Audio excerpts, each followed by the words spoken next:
So I used to have, I said this in the last episode. I don't want to keep talking about this, but I had pretty bad. I still have some issues, but I've had pretty bad acne in my life. Like it used to be much worse than this, and I never could figure out anything. I was doing facials like weekly for like 2 months. Yeah. Going to somebody who was like tearing my face apart. Wow. And then like putting all this stuff on it, and it would still just like be terrible. Yeah. Yeah, I eventually went to a dermatologist, and it was when I was here, and he gave me a bunch of like stuff to try out. He put like steroid shots basically in my face. It like kind of gets rid of inflammation. Yeah. And then at that point in my life, I had transitioned to sparkling water because I was a soda fiend. Like I would always drink soda or juice. Yeah. Soda is like. And then it like got so much better. Like it was insane, the transformation from just stopping soda. Yeah. Like, just stopping soda. I mean, soda is like. I love soda, but soda is so bad for you. It's so terrible. It's just sugar. I mean, it's just like the worst kind of sugar. And it's addicting, so you just want so much of it every time. And my family didn't really like understand that soda was that bad, or juice I mean, even. Especially like you come from like a Latino family. Yeah, and low income Coca-Cola. too. Yeah, Like we drink Coca-Cola. And every like we you know, it's not, you can't always like. It wasn't all the time that we would like drinking water wasn't a thing, because soda was kind of like a one of our like luxuries. Soda was like the thing that we got, and we were like, you know, this makes us feel good. You know what I'm saying? It's like it was like you always drank soda with your food, no matter what, or juice with your food. And it was all the time, every day. We went to McDonald's pretty often because that was like one of the cheapest things to eat. And I had no idea. I really didn't. And then eventually, like I figured it out. I was like, oh, sugar. Okay. Yeah. Somebody told me, it was like, yeah, you have that because of this, and I was like, and before that, it was just people saying like, just clean your face. Yeah, like, and it's, I mean, if there's one thing I've learned about like health, it's like it's like 20-30% like what you do physically, like working out, cleaning your face, blah blah blah, like those things. It's 70% what you eat. It's it really is. It really is.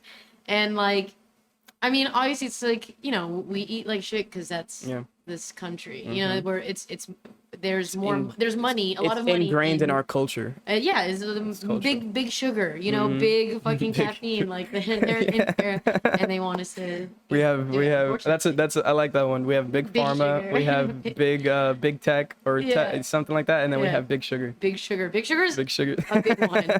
Like big milk too. Milk is insane. I mean, I don't drink milk like raw. No. Just like like just like a glass of milk. I used to do chocolate milk, but never just like regular milk. Just nut milk. But I do like to put a little milk in my coffee. I like to bake. You know, I drink milk, but now I'm in the oat milk shit. Like I'm definitely converted into. Same. Oat milk is my jam. Dude. I put oat milk in all of my drinks. Not all my drinks, not my water and stuff. I like milk because it's a little thicker. You know, I you like get the creamy one. I like the creamy milk. So good. Yeah. It's so good. Yeah. There's like that barista blend that they have at like most of the shops. Yes. It's just so much better than. Yeah. I was a barista for a little while. Same. A year ago. Yeah. Same. And so I've had every kind of milk you can imagine. We had coconut milk. We had coconut milk is fire. Coconut milk is good. It's really watery, so it really needs to be thickened. Coconut water. That shit goes off. Yeah, I'm. This last summer, I became like obsessed with coconut water. Oh my gosh. Yeah. That's actually great. So, thank you for being on this podcast. Of course, thank you for being on what we like to call I Feel You. Yeah, say hi to the camera. For everybody who doesn't know, I'm sure you do already. This is Laura Galindo, superstar, rock star, singer, songwriter, actress. Yeah, for sure. Actress. And I'm sure you do a bunch of other things. But I don't want to talk about this for too long, because we've been talking about this for I've been talking about this for like 4 months now. Okay. So like post revival, how does it feel to have it out there? What was the reception like? How do you feel about it? I mean, it's sick. Like I'll share, like 2 or 3 nights ago, I went to, my friend was hosting like a petite prom sort of party, and we were like walking into the door, and someone's walking up, and they're like, "Oh, are you going to this prom thing?" And we're like, "Yeah." And then this guy is like, oh my God, like, you're Laura Galindo. And I was like, yes. And he was like, wow, like, I know you. I like know who you are. I've seen your performances. And I was like, whoa. And he's like, yeah, I saw your Project Field performance. What the heck? Like, what? And he's like, yeah, I'm like starstruck. And I was like, who is this person? I forgot his name. Oh my God. Super, super nice. But he knew Brandon. Okay. So it was like, I think it was just like, you know, one of those things. But that's so cool. It was crazy. I was like, wow. Like, it must be so weird. Yeah. It's like maybe one of like 3 or 4 times in my life that someone's like, wait, I know you. And I'm like, so cool. It's like very cool feeling. It's a very cool feeling. It's very affirming because it's like, wow, people are seeing this thing that I don't even know. Because it's like, I'm sure all my friends have seen it now at this point because I posted about it all the time. Yeah. But it's cool to be like, wow, okay, so this is reaching other people. Yeah, people that you don't know necessarily. So yeah, I mean, so cool. It's like, it's a dream video to have because it's like, it's just like a beautiful calling card that, like, if anyone's wondering, like, what me and my band what do you do? It's like, here you go. Well, here you go. Like, here's a perfectly here's a perfect video for it. It's a gorgeous video. It's a gorgeous like project. I mean, I just feel so lucky that Anthony reached out and asked me to be a part of it. Oh, great. I will say, and this isn't to be nice, I feel like I might have told you this before. You were my favorite to edit. Like, your songs are so good. I'm obsessed with your music. Dude. It's we talk about and we listen to Last Place all the time. Thank you, dude. It's obsessed with me too. The obsessed shirt. With me, classic. Oh my gosh, it's so good. No, I love it. So congratulations on that. Thank you. You've also been doing like a ton of live shows recently, right? Oh yeah, I've been doing. I've done like 3 or 4 this summer, like big ones, small ones. Yeah. And then I got a few coming up. Mercury Lounge, September 1st. Yes. And also like this Saturday, me and Sam, my keyboardist, we're gonna play like a little hour-long set and on like a block party in the Lower East Side. We're gonna do like a bunch of Beatles covers and let's go. Yeah, and then like September 24th, I haven't like announced it yet, but there's like we're doing like the big EP release show. Yo, fingers crossed it gets released by then. I don't necessarily know if we're on track for that, but.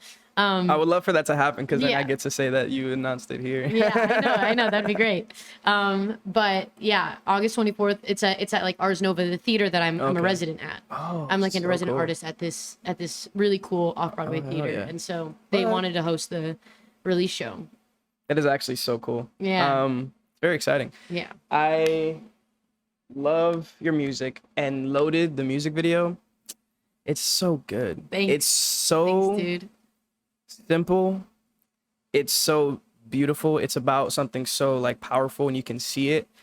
Are you guys just all actors? Like what's No, they are not actors. They are I mean, not to limit what they are capable of doing, but I think if you ask them, they would say they are not actors. But I have sort of forced them into acting with me before in my musical Annie Aspin's Musical Space Spectacular. It's like one woman and her band show, and in it they play like an assortment of characters. Okay. So it's not the first time that they've acted, but they've only ever acted with me. So it looked so just genuine, and I could tell you guys were really having fun with each other. And the connection is like so obvious. It's so there, and it just feels so good. And the first shot when not the first shot, but when you first reveal when you're playing the guitar, singing the song for the first time, that shot with the light and they're in the background. God, that was the money shot right there. that one's a really sweet one. And we only shot it that way because it was pouring rain, so we couldn't shoot it anywhere we actually wanted to. So we were like, all right, let's just get everyone in the car and that's probably my favorite shot. Really? That's awesome. It's so good. Yeah, I mean, I think Alex, the director, my friend Alex, they just did a really good job that weekend of like making it, 20% muscle of like acting muscle and 80% just like really being inspired by who we were and allowing and just filming what we actually were doing and the boys like really stepped up and like there was some moments where it was like it's tough, like if you're an actor like acting is tough, like especially acting like yourself and especially just pretending to have fun. Exactly. So like laughing and all that stuff. It took a moment for them to realize like you can like acting is just doing, right? Acting is just doing the thing. Just, like actually have fun. Exactly. You don't have to pretend to have fun. You can actually have fun. And then and they got that really early on and I think it shows in the video. It's so cool. It's so cool. I appreciate when there's like it's just like there's a core theme. It's a simplicity to it. It's like, it really is just you guys enjoying each other so deeply and like performing the song, and it's as simple as that. It's not too complicated. I feel like a lot of the times, and I've experienced this so many times, where you just overcomplicate the whole process, and then it gets so daunting, and then it's really hard to have fun when you're shooting it, and it shows. It's, you can like kind of, when you're a local up and coming artist, you kind of have to do a lot of the stuff yourself, and if you're stressed while you're shooting this music video, you're gonna see that, you know what I'm saying? People are gonna notice that, and maybe not notice that you're stressed per se, but they're gonna see that you might not be. It's gonna seem like you're just not giving it your all. And even though it's because you can't, or not even because you can't, because you don't even notice. It's so stressful. And I feel like there was no sign of that in that video. It was just so seamless. That's awesome. I mean, beautiful. It deserves. Working for camera is super hard, especially if you don't have a lot of experience in it. And I don't have a lot of experience on camera acting. I'm mostly like a theater stage actor. So it requires like really releasing yourself to the thing and being as present as possible, and not being stressed in that way, worrying about what it looks like. It's tough. There was a couple moments during the shoot where I was like, especially because it's a non-narrative video, it's like very much like I'm trying to capture a feeling. It's a lot like how, like, I had to remind myself to like have a good time sometimes. Which, it's funny that you say non-narrative video, because I can tell what you mean by that, because there is no like beginning, middle, end. There's no conflict. But I mean, it felt, it told such a story. Like, it really did. The ending, when everybody's just oh my God, I think about this because they're at your door, you get your stuff, really excited, you guys are having a lot of fun. At first it's you're going crazy. You guys are out there, like, you're having a lot of fun, you're playing basketball, which is hilarious. And then to see at the end, when everybody just like naturally falls into their like doings, when he's like drawing with the sound design, with the stick in the sand. Oh my God. Reading the book, like just like hanging out, you know, because naturally it progresses that way genuinely. Like, you have a lot of fun when you start, and then eventually people start to do their own thing. You come there to do something specific, you find your piece, and you enjoy company together, but you find yourself. Then you enjoy yourself. You are. And it was such a progression. And then like photo at the end, the credits with the credits. Man, the credits. I love credits, and I feel like I never get a chance to genuinely do credits because I'm so focused on everything else. And then by the time it's like, I'm at the end, finished, I put some text and then the project feel thing, and I'm like, send it out because it has to be out tomorrow. You know, to have the time and to really like include the credit sequence. That's like the editor, like Grayson did an amazing job, like tying it all together. I mean, I'm so glad you picked up especially on that the sequence of like, because we talked about this, me and Alex talked about this, like that we wanted it to end with like everyone having their sort of solitary moments, because friendship is not necessarily about what you're doing constantly together. It's about also like how you allow each other to like be yourselves and to do what you want to do, and like friendship is about like the chaos and joy of being together, and also the like knowing like you can be over there doing your thing and I'm here doing my thing, and I'm like so happy just knowing that you're there. And we're gonna get together after this to talk about the experiences we had. And like exactly. It's not unbased on like I mean it's the whole video is heavily inspired by all the adventures I've had with my friends, of course. And like, you know, also a little bit about like I did acid like a year ago, and it's a lot. It's like it is like I was also thinking a lot about like, you know, it's the like woo like, bit of acid, and then there's like the part of acid where you're like, I need to be alone now. Yeah, you know? yeah. I think it's funny that, you know, acid is the thing, but that's like that acid trip sort of was like just a bigger reflection of a general experiences. You know, I think it really reminded me that like we do need that alone time. You know, it's just a heightened version of like kind of what naturally should happen. What I feel like what acid does, I've never taken like a full tab. I've microdosed, which I've done like half. Really it was half cool. a tab, but it was like I don't think I could ever like, I don't know if I'm ready for that. It's a lot. I don't plan on doing it. I've seen my friends. I've seen my friends like on trips, dude. Also, it tastes delicious. If you want to try it. It's good now. It's good now. Yeah, it's pretty good. But I lost my train of thought. I feel like those trips are just like heightened versions of yourself, and sometimes when you're just like sober, you're just chilling, it's really hard to listen to yourself. Very so hard, if you're like hanging out with friends, you know, you're like, I want some alone time, and then you're like, nah, I feel bad because I don't want to leave them, so let me just hang out, and then everybody thinks that, and then you all stick together, and then nobody's having a good time. But when you're on the trip, you're just like, no, do it. I want this so bad right now. You're so in touch with what I can you want. barely like I can't think about anything else. I need this. And that's what your body's telling you when you're sober, is that like you really want that. You're like, you need it. But you don't. Yeah, the doubts. You don't want FOMO. You don't want to like all these things, and it's like so many things get thrown in there, and then I feel like when you're not sober, it's just like, and I don't promote like crazy drug use. Like, I don't want anybody to be like, I have to be, you know, a drug user to be happy. No. It's about, and in fact, you should not. I don't think being a heavy drug user makes you happy. Yeah, the beauty of those kinds of drugs is that like you can experience that and then actually find that for yourself. Yeah, when you're just your person. Yeah, if you're really going towards it with that. And I wish they continued the studies that they started way back when, because it's definitely like. For therapy, I wish. I feel like there would be so many more. Like everybody would be so much healthier. All right, you should watch. Have you seen Fantastic Fungi on Netflix? No. Oh no. Okay. Everyone, go watch Fantastic Fungi on Netflix. Okay, so it's like 3 or 4 nights ago. Me and my roommate were trying to look for something to watch, and it was an hour 20. Watched it.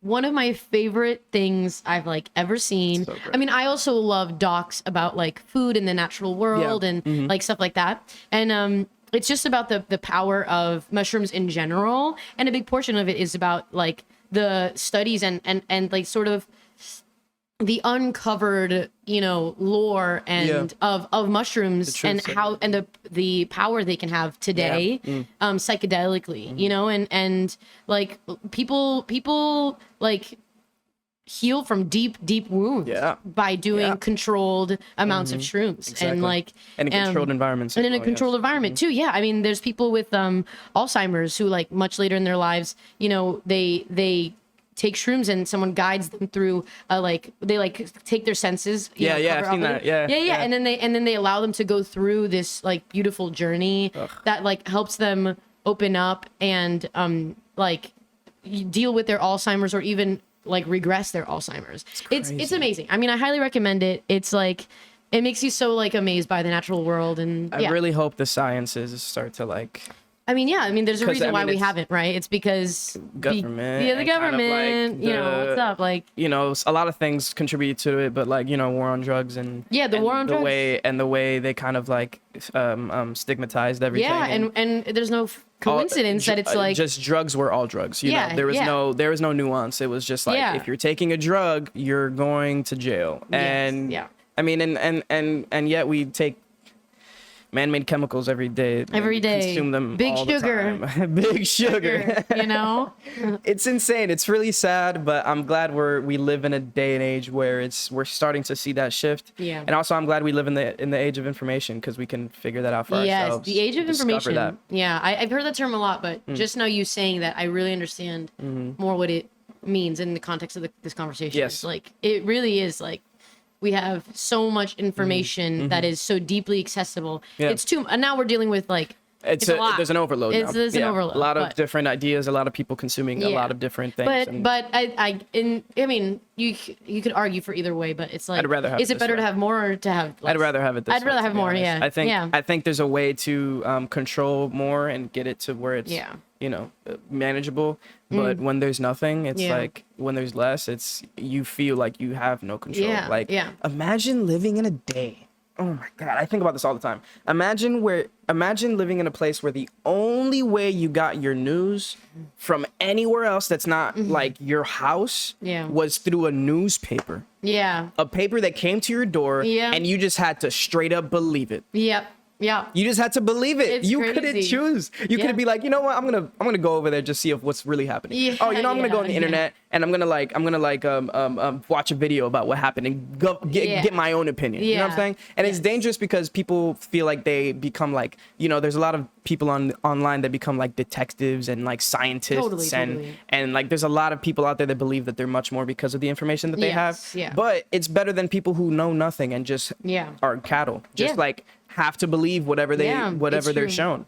And I'm glad I feel like that's why this generation and the ones coming after are gonna be like so much smarter than we are. Yeah. And I feel like there's already been that gap. Like I love my parents so deeply, but they grew up in a different time, and I learned so much faster than they might have. And by the time I was 21, 22, they were telling me things like, don't do that. I was like, I already know that. This is stuff you deal with at this age. Yeah, I'm dealing with younger. Good. Yeah, we dealt with things younger. Yeah, I feel like it's you're able to navigate a little easier. Yeah. I feel like it's a time where we're just trying to access so much information, and I think it just requires like absolute presence. It requires I think it requires our brains to elevate at the rate of technology. And I don't think we're succeeding in that right now, but I think we recognize that. I mean, look at the latest climate change report. It's like clearly we're not matching the technology as it's speeding up. And so but we need to recognize that we need to do that because the technology, the information is moving faster than we are, and if we don't learn how to manage it and to absorb it correctly and responsibly and uniquely to ourselves, then And I think we're at like a crossroads right now where it's like we're either gonna we're like the climate, specific to climate, because that's what you just mentioned. There's a lot of things that are going in this direction, but specific to climate, it's like going this way, right? And this is the end for that. Like if it's gonna get really bad, and this is like us figuring it out. And I feel like we're like converging, like, oh, we're gonna figure it out, and it's gonna be this way, but then it just might go and we like completely miss the mark.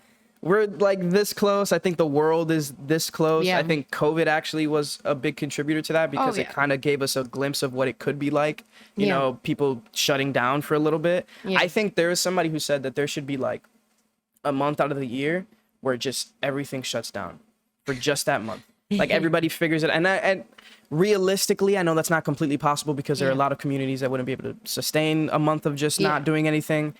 There's a lot of things you would have to figure out, a lot of nuance, but like it sounds really nice to be like just a month, just shut off. Don't even work. Don't do anything. Just like relax. Let's turn everything off. Don't drive your cars. Take a bike everywhere. Like just relax. You know what I'm saying? Like always know that this month, be ready to do nothing. Yeah, I mean, it'd be so nice. It sounds crazy, but the truth is like we have all the resources to actually never have to work. All of us living, in the garden, eating like beautiful fruit and like making art, having sex. Like we have all the resources to live that right now. Yeah. We just choose not to. So we can do whatever we want. We just have to. I feel like everyone needs to realize that now is that we can do whatever we want. If we all agree we can do whatever we want, which is the hard part. Yeah.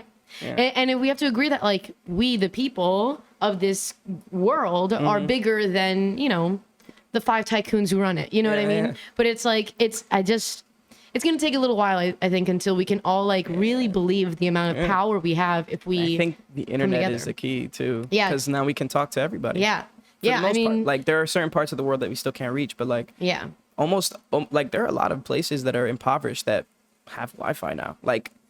Oh yeah. Where the built-in people are coming to put internet in these places, and like internet that's manageable. You know what I'm saying? Like there's a lot of places that are getting that because of how impactful the internet is and how much it saves people. Like it actually saves people. Yes. It takes people out of where they are a little bit and like actually gives them resources to provide for themselves in a lot of ways. So I think the internet's a beautiful thing, but it's also insane. The internet, I mean, going back to mushrooms, like the internet is I was in the doc. They often compare the internet to the what's the word? I forgot the word, so I don't want to say the wrong one. It starts with an M, but it's like all mushrooms on Earth sort of are kind of almost connected to each other through this huge network of like fungal stems that go to everywhere, and like.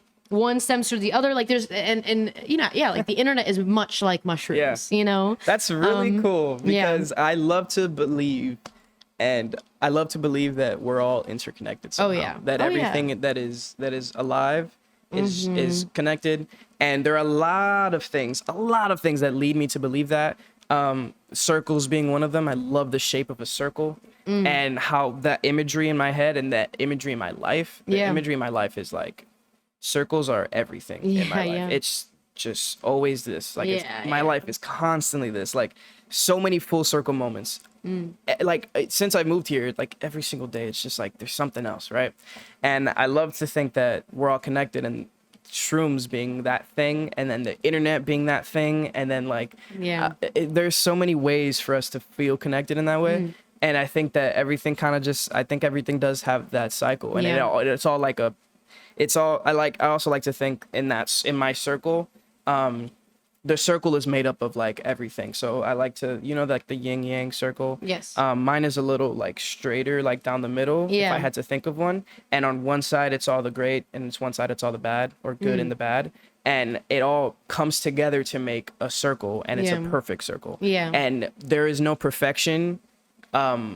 There is no perfection that is one thing. Everything is perfection. All the life we live, everything that comes together, the way the world functions, the way we function, it's all together, the good and the bad, and it's perfect. And it's all connected to me. I feel very much like the world is exactly it's intended to be. I feel definitely in that way. Exactly. I think, and there's like, as of right now, there's no other way that the world is. Like, I mean, that's why to an extent, like I care deeply about climate change, and I refuse to sort of be the type of person who's like, oh, well, it's all just going to end, like whatever, I recently made like the commitment to myself that I'm going to do more than just like be scared about climate change and whatever. But I also, like if this whole thing burns down, like I do believe that's also part of the design, and like and if we're gone, humans are gone. Like I believe the Earth will regrow, and the Earth can regrow, and then we can come back later. Yeah, we can come back later. Yeah, I mean, naturally, that's kind of like how technically it would go, unless the sun were I still want things to be good now, and I mean, it would be it would be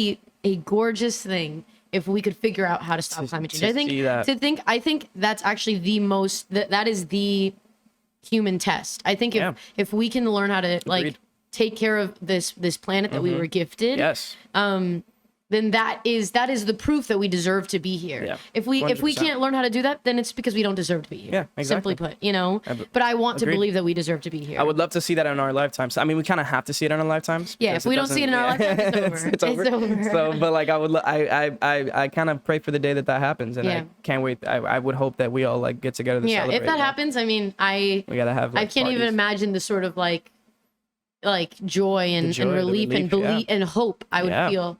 But we're all gonna pass eventually one day. So like it's whether we see it now or later, I think that like no matter what, there's like a grand purpose. Yeah.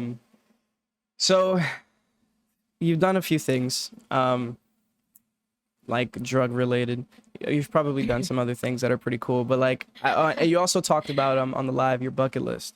Right? Yes. Do you have an update? List. Is there an update?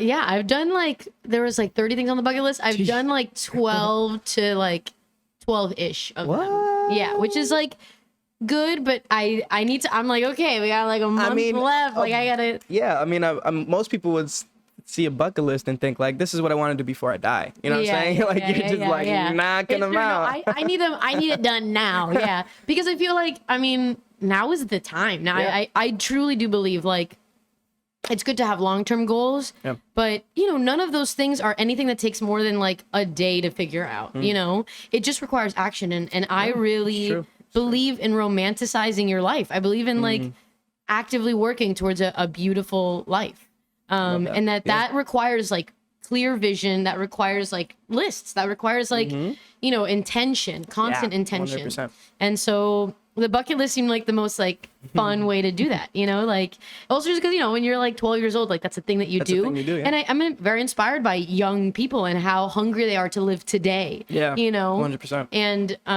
I love how you reference young people as if you're now. I know I'm young. I'm referring to 10-year-olds. You know what I mean? Okay. But I am young. Yeah. Young. I swear.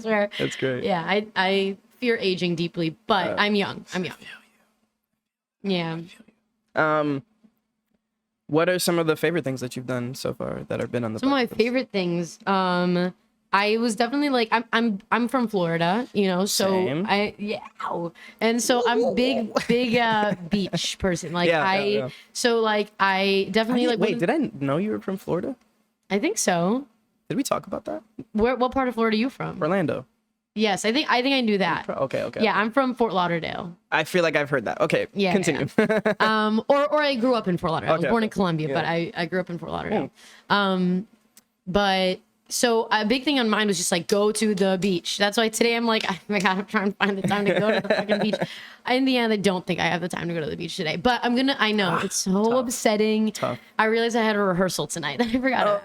Yeah, but it's okay. It's okay. But anyways, like one of my things was like be a beach bum, which is not to say to go to the beach once. Yeah. Be a beach bum means that you spend like lots of time like by the beach, just sort of tumbling to the water, relaxing, like taking a shower, going back to the beach, like having like, which is a Florida thing, you know, like Florida's like you go to the beach in the morning, especially Fort Lauderdale.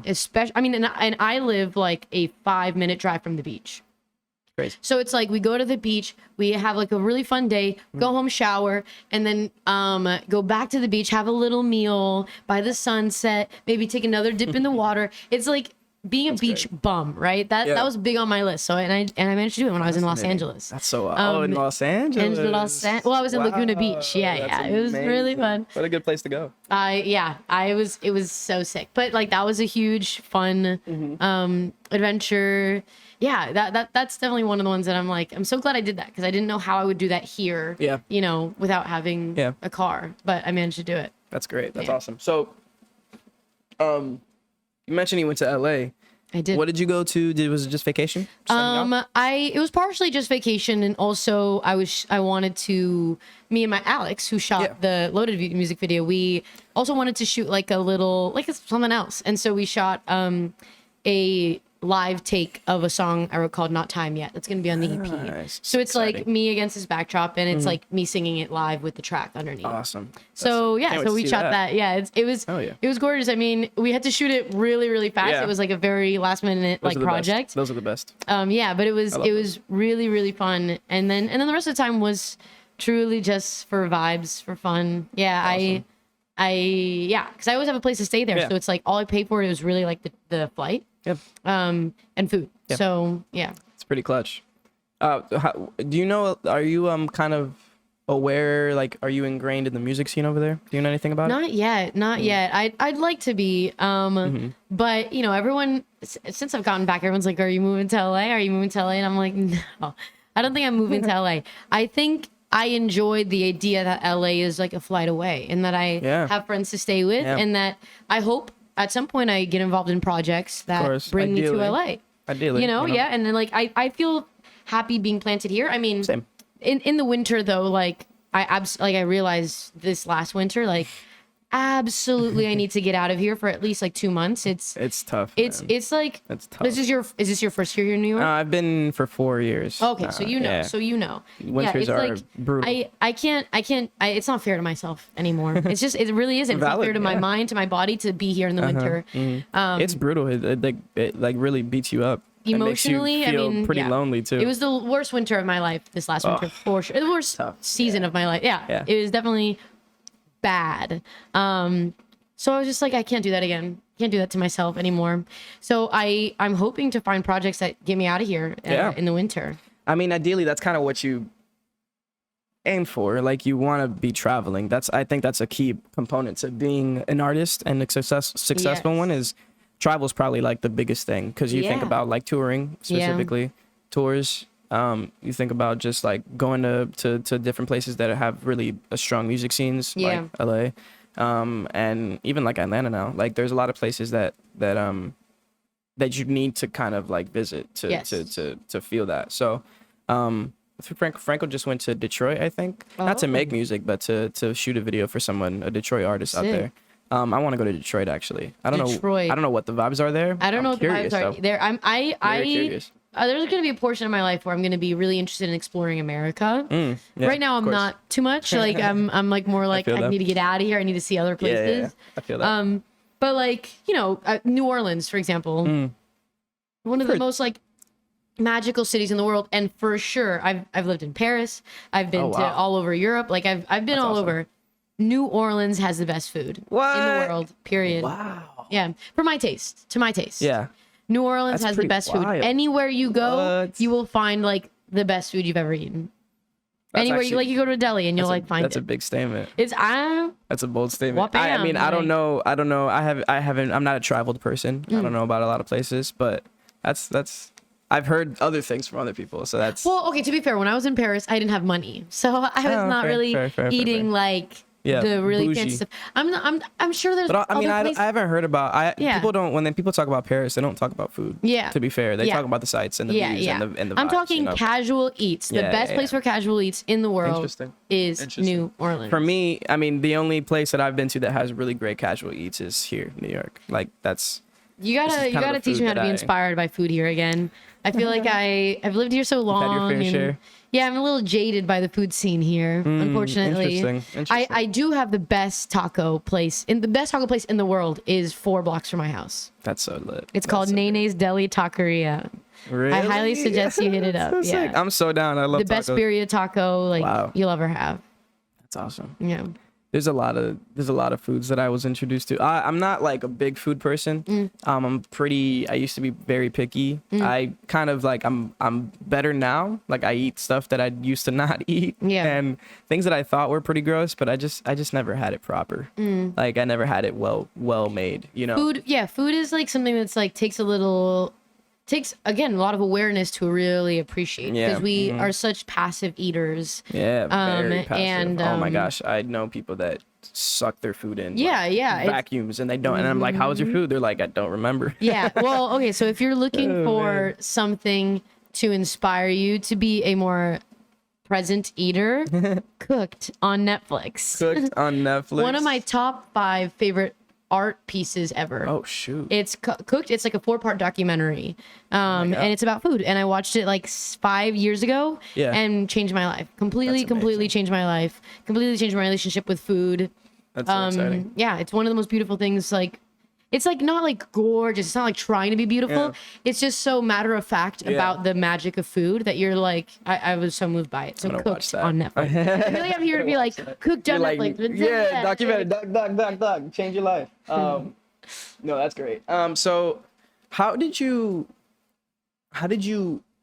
encounter Project Feel? Funnily enough, so I went to tracing it back, I applied to be a part of this residency in Maine called Barn Arts. It's by Andrew Simon. What's up, Andrew Simon? Barn Arts. When I was there, I went there 2 summers in a row, and perhaps this summer again. And I just met a lot of great people there. And one of the people I met was Mackie. Yeah. A friend Mackie, and love Mackie. Mackie and I just continued, like Mackie and I would just invite me over to do like game nights and whatever. And one of the nights that I did a game night here in New York City on his roof, I met Anthony. And Anthony and I just like chatted a little bit about like, you know, how the fact that I do music, whatever. He followed me, I followed him. And we just kind of stayed in touch via Instagram. And then he just invited me to be part of the Revival series. It was like very like wow. And then That's awesome. And it's beautiful because I just feel like it was such a, I felt very like, oh, okay, now I'm a part of this. You know, I just sort of encountered a community. Yeah. And it's really, I mean, that's why you live in New York City, to encounter communities like this. You can meet people that do this like every day. You could throw a stick outside and you'd probably hit an artist. Like it's that's true. Kind of like how it works out here, which is really cool. I love that energy. So it's really cool that you guys met in that way. It was like if he hadn't been there, if I hadn't been there, you know, it's like random and just like beautiful. And it changed, like, it's crazy to think about how that just changed the course of my life, you know, in some small way or maybe in a big way. I don't yet know. It's still unfolding. Meeting Project Feel, meeting Anthony, meeting Rare, meeting Christine, meeting all those people, and like they were just budding. Like Project Feel was just starting, you know, like it was like I think they were like a year deep. They had already done 2 or 3 events. I went to a second half of one of their events, and it was like the sickest spot. Like they got a spot, they were selling pre-rolls, they were like selling drinks, they were the music was immaculate. Like More World Peace is his name, and he's a DJ out here, and it's his music, the music choices were perfect, the dancing, like the lights, everything about it was like incredible to be at. It was incredible to watch. And they're also just such like wholesome individuals. Yes. And they are Deeply. from such a different walk of life, and they kind of found their way to this thing. Like Anthony was a doctor, or he was gonna be a doctor. Yeah, like he was like halfway through school or something, and then he was like, I want to do films, like I want to make movies basically. And he was like, I'm quitting, and he did it, and now he's like, I've never seen someone more dedicated to something. And I think that it shows every day in our lives. It shows constantly that like there are people that are so dedicated to this. Yes. And it made me want to be as dedicated. Yeah. And we've done so much together at this point, and it really feels like we're only getting better. It's like really crazy to see it and to feel it, and to finally be a part of something that progresses forward. I've done so many things. I've started my own production company. I did me and my friends wrote an hour-long play that we performed at a Fringe festival in Orlando. I've played music with my friends and stuff. I used to do musical theater. I've been a part of a lot of groups that I've started that try to have a specific intention, and then they always just like better out. They always just fall through the cracks. Yeah. And to be a part of something that is actually actively moving forward with a team, like a group of people that really love this shit and really love each other. Oh my God, it's like a dream come true. And Franco started working at Apple, and they both worked at Apple, and then they just encountered each other. Like Anthony says that he saw Franco in his like massive blue puffer jacket, and he was like, I want to know that kid. He seems cool. And then they just chatted, and then we let him borrow a camera one time because he wanted to shoot like a video or something.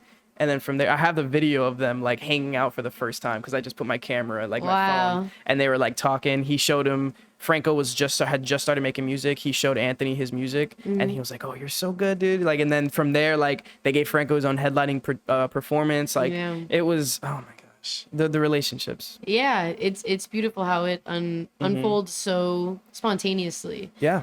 Life is like that. I feel like that's why when we're talking about presence, it's like, oh my gosh, if you're not present, you could be missing exactly that. That's the biggest lesson I learned from this group of friends and this city, to be honest, because it's so like fast. Yes. That you can't like lay back and relax. Yeah. And you fall kind of behind. Yeah, and presence is not to say like, I'm like constantly aware. It's like presence just means getting like whiplash. Not like it's a world that's kind of designed right now to consume you, and you have to reject that, and you have to say like, I'm actually going to listen to myself. I'm going to see who's in front of me, and I'm going to be curious about life. And with like New York, I feel like people go outside because their apartments are like boxes, so you kind of have to go outside if you want to enjoy your life, because if you stay inside all the time in New York, you're going to have a miserable time. Oh my God. But the fact that there's like a basketball court, like right there, across the street, and there's parks a few blocks that way, and there's Prospect Park, and then there's Central Park, and it's not that far away from a train ride. Like there's so much to do, and then like going outside is how you meet people. It's like if we didn't go outside, we wouldn't have met all the people that we know. It's true. It's insane. You can also just meet anyone. You can meet anyone. Like I used to do, I don't know if you know about the Actor Studio. Yes. Me and Franco were finalists there for like a year. Whoa. Which was pretty cool. Man, that's sick. And so random. We came here to audition for that. Like that, not to audition for that, but we came here and we knew we wanted to. So we did. Yeah. We got in for like a year. We couldn't really focus on it, so eventually we kind of like left. We didn't leave. They didn't take us for the next year, unfortunately. We're gonna go back. But like just the people like Alec Baldwin came in like 3 times to moderate sessions. Yeah. And he's just there, like in a small little theater with like maybe like 30 people. And he's just like, people are everywhere. And that's just in New York. Like you could, like somebody I know saw Leonardo DiCaprio riding a bike through like Tribeca. Crazy. That is crazy. He's just riding a bike, like one of the most famous actors in the entire world, and he's just like. Yeah, that's a big thing. I feel like I pick up in LA too. Is it's like people are just there everywhere. Yeah, everyone is everywhere.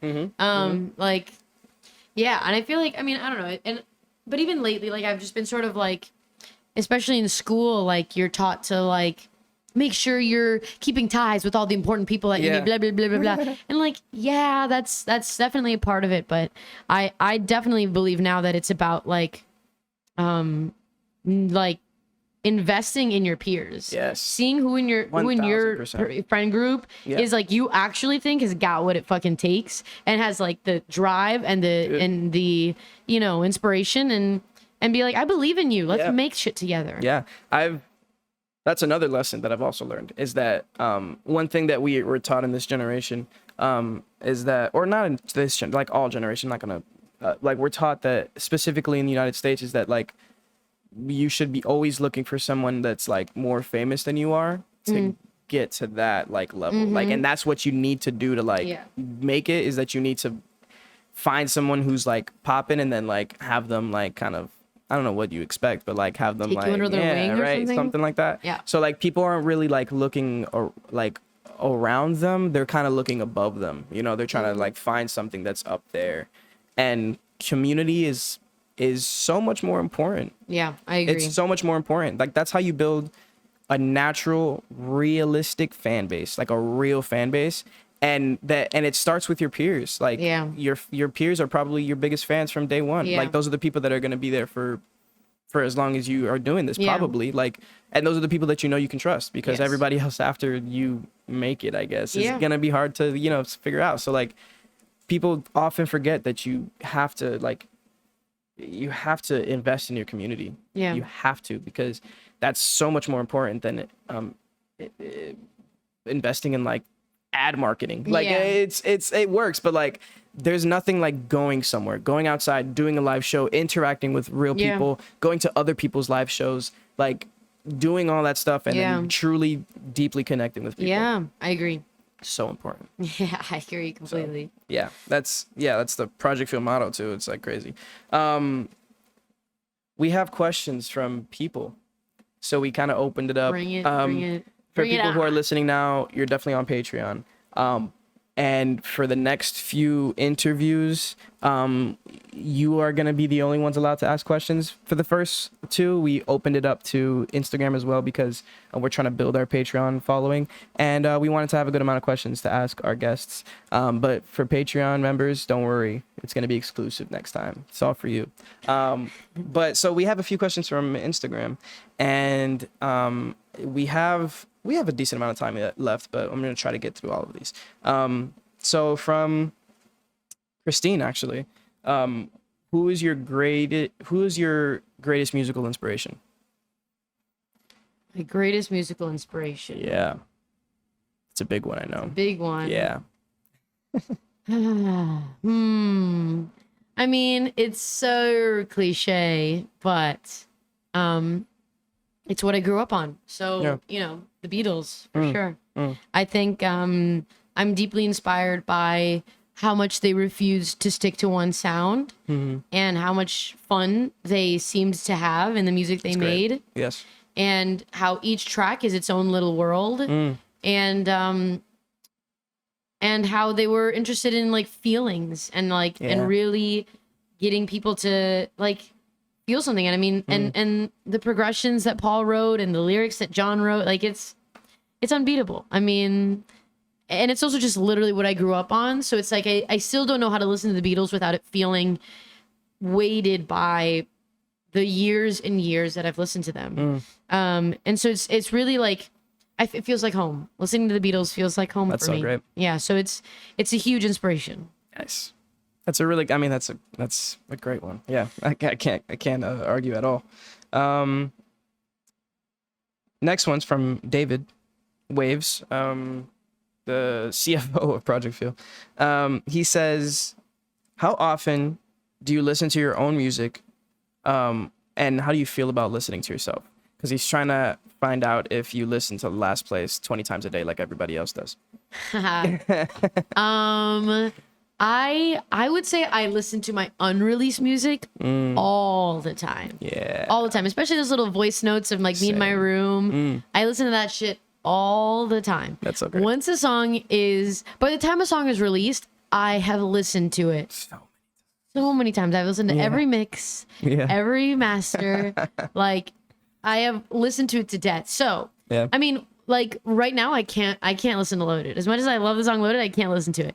I'm now in the place where like if Last Place comes on, I'm like, all right, this is a banger. Like here we go. Yeah. But Yeah, I listen to my unreleased stuff a lot. That's great. I feel that. I feel that with Franco, actually, because Franco's making music all the time. And when a song is out, like you said, even me, and I'm his friend, like when a song is out, I've already listened to it countless times. I had it on my phone. I listen to it all the time. Like it's like I don't even play it on Spotify. Which is, unfortunate because you want to give the listens, but like it's just, I feel that. I agree.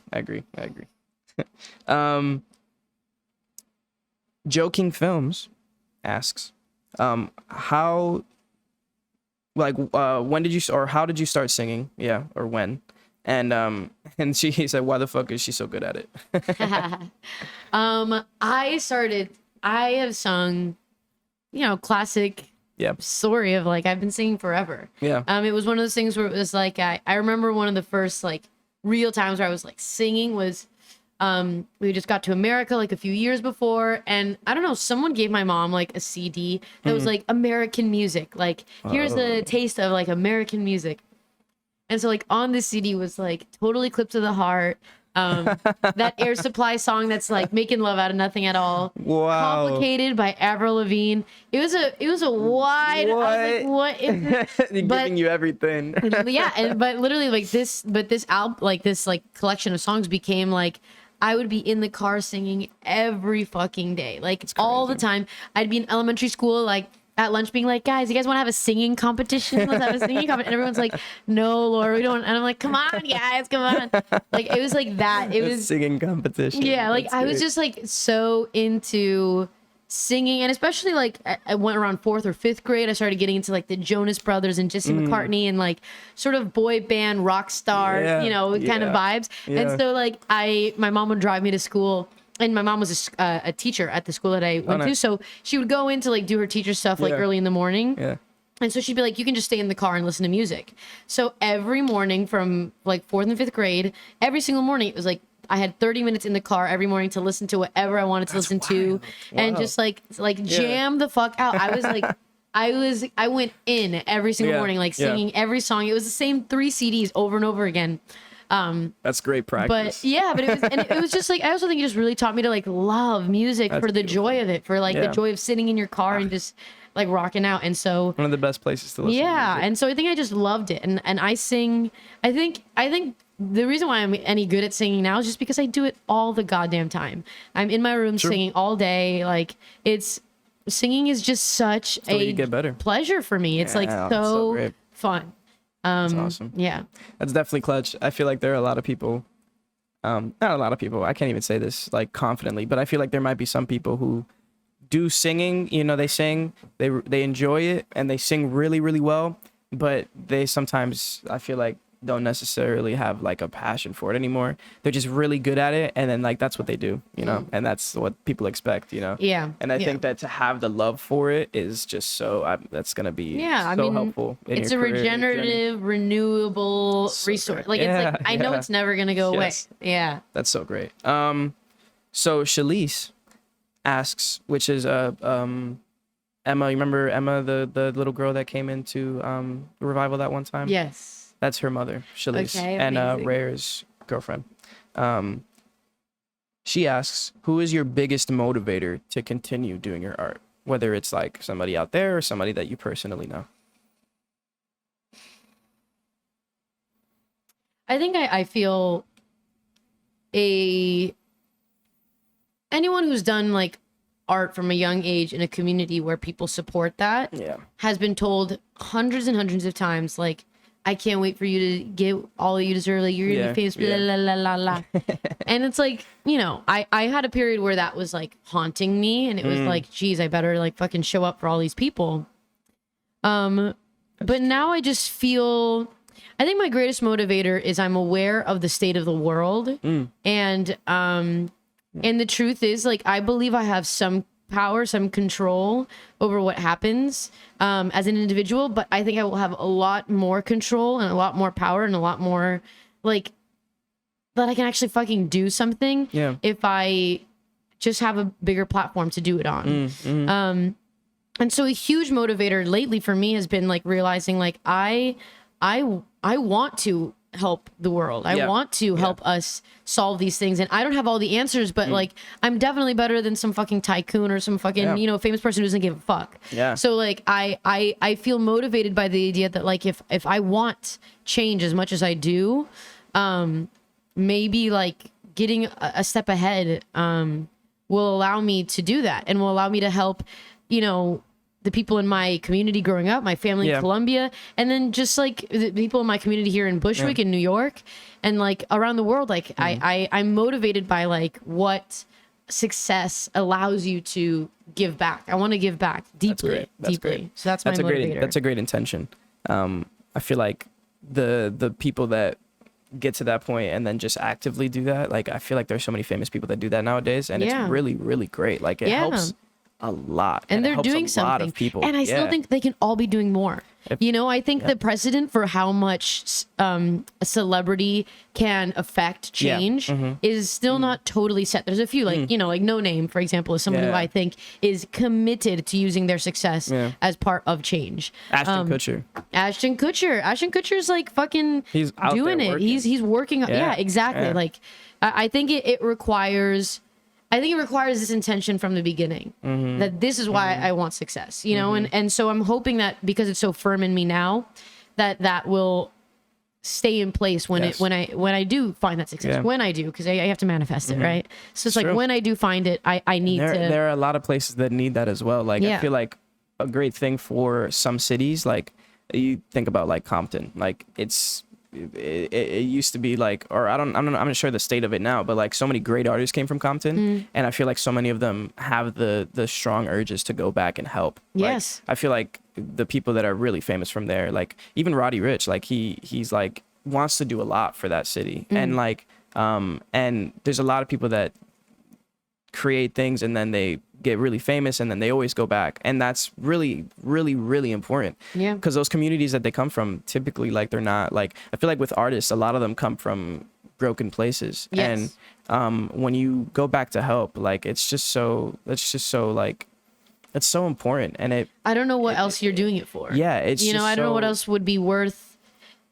I just don't hold value in like money. I mean, I like money because it like allows me to like do what I actually want to do. You know what I mean? But like, there's no amount of money or success that like will ever feel fulfilling. It's like, so at least for me. And so I think, and I'm deeply interested in feeling fulfilled. And so I feel like, I think for me, the fulfillment will come from knowing that I'm doing something to help other people. And even not just like give people food. Like, I want to help, like a big life mission of mine is like, I believe all of us are born with the same amount of genius, same amount of talent. I believe every single one of us, I think we are all just handed different opportunities to access it. And I've been gifted many opportunities to access it, not necessarily monetarily, but my mom like went hard for me. Like, my family went hard for me. They were like, if you love this, like, I support you 100%. What a gift that is, you know? And so I'd like to give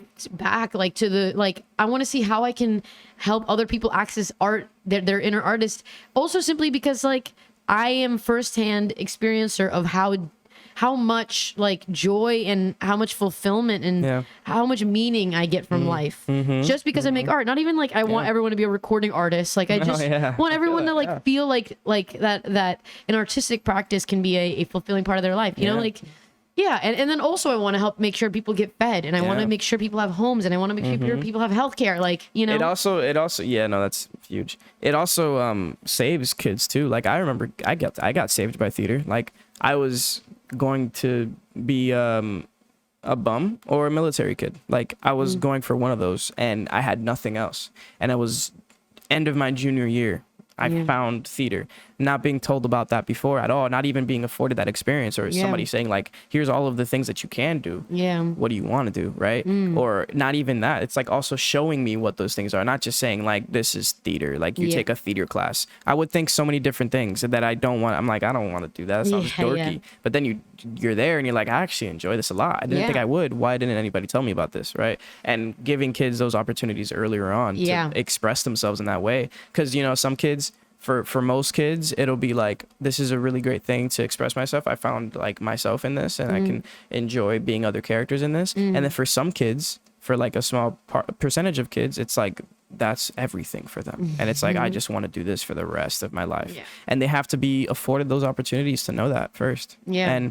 And a lot of times in low income schools, it doesn't exist, and funding doesn't exist, and people don't respect that art form or any art form, to be frank.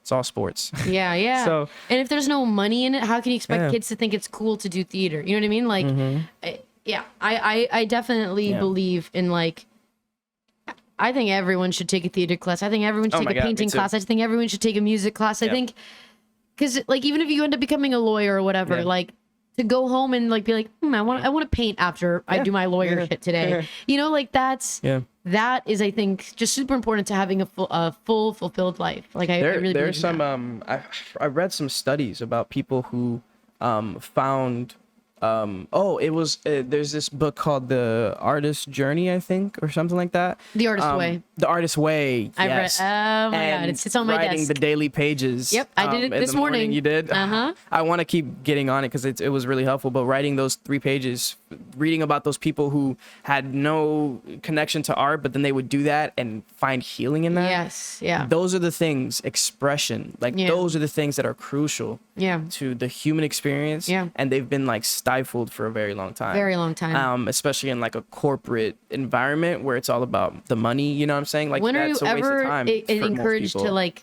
spend time, like to listen to yourself? Like, when in life are you ever encouraged to do that? To sit down and like write to yourself. If it sounds so, like, people would think like it's very self-indulgent, but it's so crucial. God, no, it's so crucial. It changed my life. It changed my life. Yep. Changed everything. We only have time for like one more, and then we'll give you a little outro. All right. But Courtney, I don't know if you remember Courtney Dunbar. Yes, of course. Yeah. She asks, when do you feel like you found, and this is kind of, it could be anything, but when do you feel like you found your like authentic voice, like something that was like, I am, this is what I sound like. Not too long ago, to be honest. I was writing, I had an EP that I released like 3 or 4 years ago called Taste Like Dreams. That's like, I love it. It's very warm in my heart. It's like such a special place. Yeah. But it wasn't really, I didn't put myself into it like all the way. Like, I remember we like wrote these songs, and I went to Greg, my bestie, my producer, mixer, like, we do everything together musically. And I showed him these songs like 4 or 5 years ago, and I was like, and he's like, great, let's record these. We tracked like the bandmates that I had at the time, like we brought them in, and then he's like, all right, what do you want to like me to do? And I'm like, whatever you want. Like, clearly I was not ready to like take control and to take it seriously. And then near the end of college, I wrote a musical called Annie's Aspen's Musical Space Spectacular, and it was based very much, Taste Like Dreams is about, none of the stories I tell in that first EP are real. A lot of them are just sort of inspired by some things I went through. I was young. I still hadn't really gone through much. True. And then when I sat down to write a musical for school, like I had just gone through a traumatic brain injury, a broken collarbone. I was dealing with a lot of like physical, emotional trauma. And I was like, all right, like this is what's on my mind. Let's fucking write about it. And I wrote it, and I wrote music for it. And, I brought my band in and we performed it. And I was like, it was the first time that I'd ever made something that I was like, this is me. It's not perfect, but this is me. And I mean every word with my full chest, That's great. And then like in the last year, like I went through a breakup. And then a few months later, I went through an immense heartbreak. Oof. And it was like back to back. It was it was really rough. Dang. But then I found ways to like take all this pain, and I like sat down and I like wrote honestly about it, and I honestly it looks so many different ways. Sometimes it's cheeky in the way that Obsessed with Me is. Sometimes it's earnest in the way that like What Did I Do to Deserve You is, which is, a song I wrote while I was still with my partner at the time, but like but I meant it. I meant every word. There's new songs that are going to be released soon that are like really angry and really hurt, and they're about heartbreak, and it's like I really mean it. You did hurt me that deeply. And I feel like I'm trying to be honest.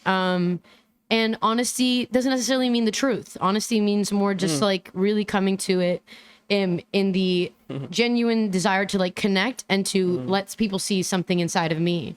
Even if it's not a reality that I went through, but something that I genuinely feel like. I feel like lately I've been just so much more interested in that. Wow. Yeah. And that's beautiful. Yeah. Honesty doesn't always mean the truth. It's like, whoa, that's a big one. That's like, I've never thought of that connection, and it's so true. It's so true. Yeah. So I mean, oh my once God, you've seen, I'm also a storyteller. So it's like, it's of course, honesty does not mean the truth, you know? It's an artistic representation of it, and that like, the shifting of it to fit what feels right, you know? And that's pretty important. I love that. That's great. So, I mean, this is pretty much it. Like, you know, we're towards the end of it. Do you have any kind of like, you know, final statements? Do you want to mention anything that you're doing again? Like anything that like is happening? I got an EP coming out, you know, very soon, very soon. I got a single coming out very soon, very soon. Yeah. Any feelings, any emotions you want to get out? Anything you want to tell the people that are listening? Just like, I hope everyone's having a beautiful day, whoever's listening to this, and I hope you like tell someone you love that you love them today, and why you love them, and why you love them, and you can. I mean, I have the best friends in the world right now. I've had bad luck with friends sometimes growing up, you know, in high school, like you just like sometimes like. Don't have the kind of like meet everyone's people. Figuring each other out. You know, it's like everyone's sort of in the worst possible and everybody's state. kind of lying most of the time. Yeah, exactly. But I feel like right now I'm in a place where I have the best friends ever, and they tell me they love me so much, and I tell them I love them so much, and it's not for anything. It's just because I genuinely in that moment feel it, and I say it, and I say why, and it's just like it's beautiful. It's so easy. You just do it. You know, just do it. You know, it might be a little scary at first, but you just gotta do it. I feel you. Yeah. I feel you. That's so great. Thank you for being here. Appreciate it. Yeah. Thank you. Fist bump. I have to pee so bad. Grab the mic real quick. Hit record. Okay, check 1, 2. For those of you wondering why I'm here with Laura Galindo, we made a mistake, and we apologize.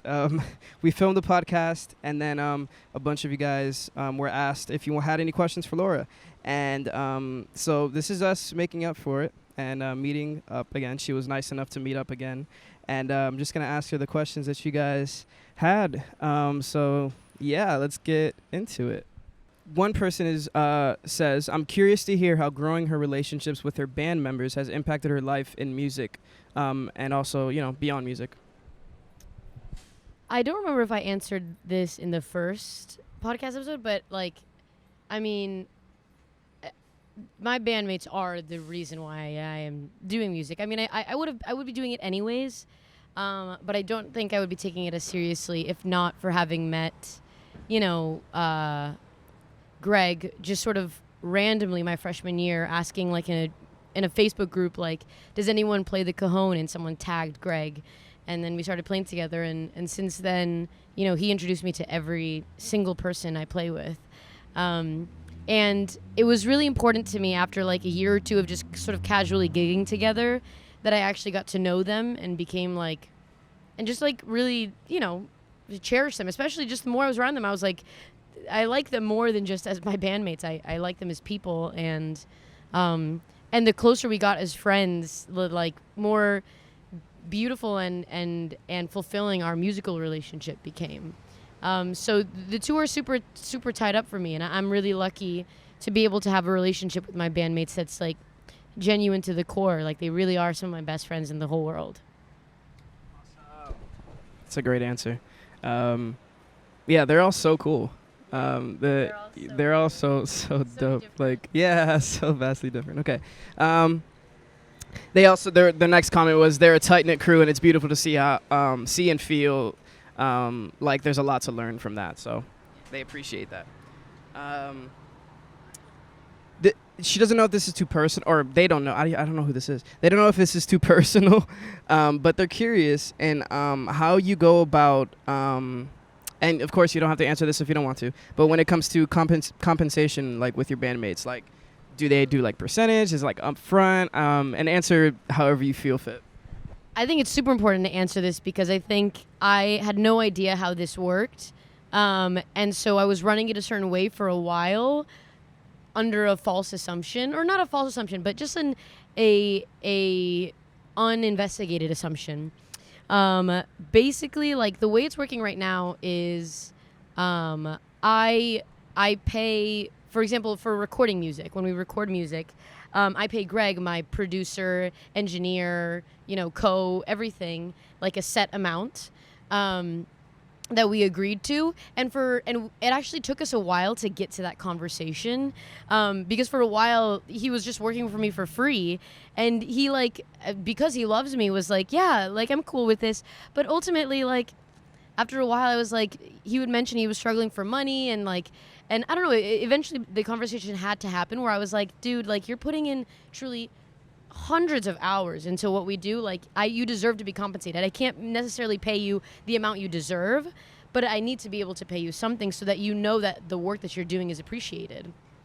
And then in a similar way, like, for my bandmates and I just, like, sat down one day and I had a conversation with each of them individually, and I was like, what is your, like, how would you like to be paid? And of course they were all like, well, in an amazing, magical world, I would love to get paid for what we do, but, like, also I don't do it necessarily for the money. I do it because I believe in this and I like, care about you. But even a small amount of money means something. I think it's the biggest thing to know about collaborating with your friends, because every young artist is doing it.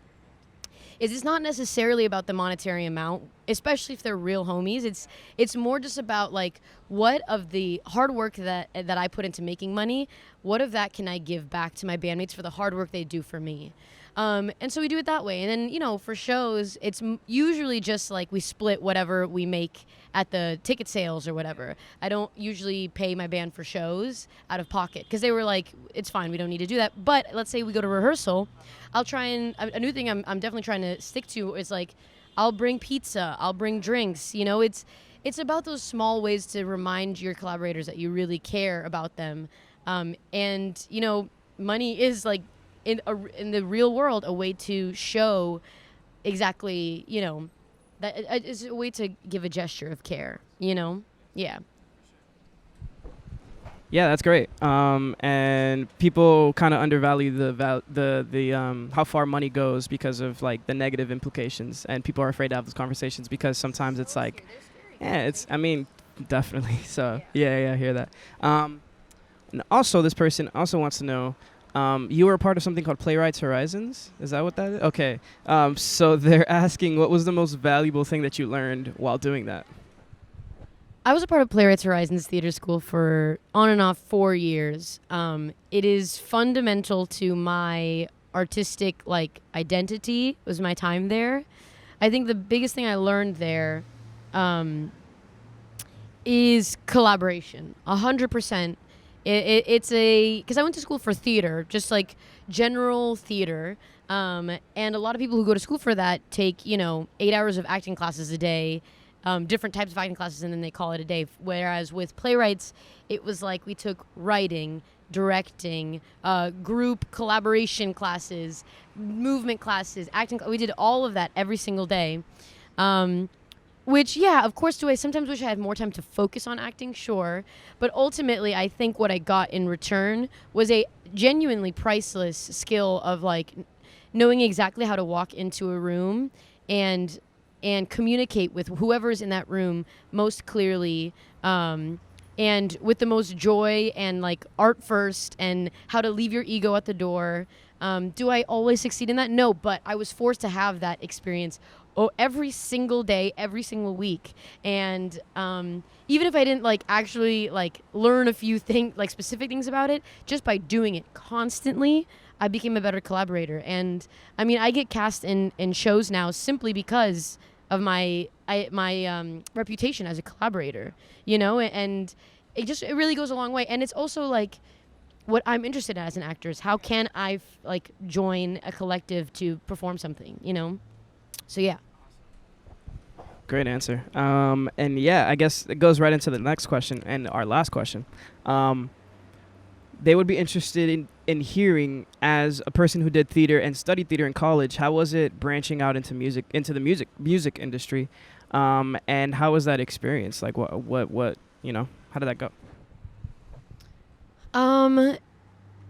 It's interesting to think of myself as in the music industry, because like, it's just like I'm making music with my friends. You know what I mean?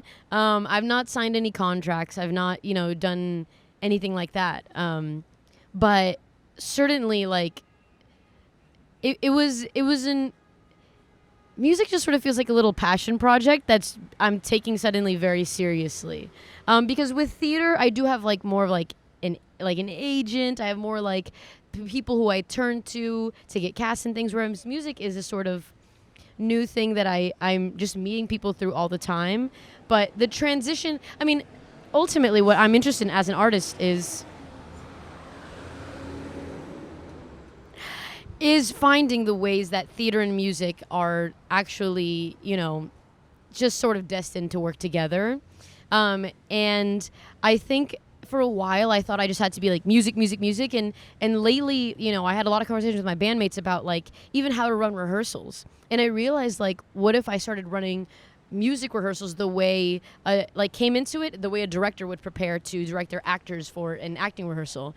And like thinking in that way, like, just how can I, and you know, sometimes we'll be tracking a song and we'll be like, what is the emotional climax of this song? You know what I mean? And it's like finding ways to blend those two together in every facet of the creative process is, I think, what is my style. Is like, is now I'm realizing that is what I have to offer, is that there's not many musicians who are that deeply interested in finding the theater in music. And so it's sort of been a natural transition, and the more I lean into it, the more I feel like I actually have something to offer to the music world, and something unique, and that's totally mine, you know. And the more I feel like the more I step into the music industry, like I feel like I actually have something to say, you know. Awesome. Well, thank you, Laura, for being here and hanging out again. I appreciate your kindness in that. And yeah, again, we apologize. And it won't happen again, I promise. Yeah, that's pretty much it. Any final words you want to give? Have a great Monday, everyone. Today's Tuesday, isn't it? Have a great Tuesday. Have a great whatever day it is you're having.